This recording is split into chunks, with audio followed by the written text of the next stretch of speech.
Next stop வந்து madam டுசாஜ் ஓட wax museum போலாமா? ஃபர்ஸ்ட் நான் நினைச்சேன் வேக்ஸ் மியூசியம்ஸ்க்கு எல்லாம் யார் போக போறாங்கன்னு.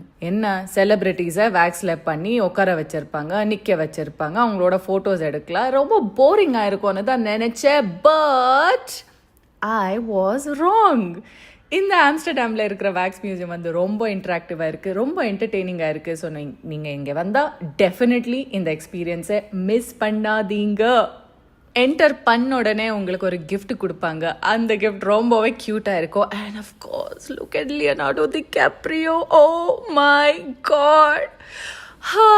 அவங்கள பார்த்த உடனே நான் அவங்கள பக்கத்தில் போய் நின்று ஃபோட்டோஸ் எல்லாம் எடுத்துட்டேங்க. I'm sorry, I had a full fan girl moment. Of course like any other wax museum எங்கே போனாலும் செலிபிரிட்டிஸ் இருக்காங்க. ரயன் காஸ்லிங் சருக்கு ஒரு ஹாய் சொல்லிட்டு அப்படியே நடந்து போய் லேடி காகா போட்டு இருக்கிற அந்த பலூனை பாப் பண்ண பார்த்த முடியல. But I tried.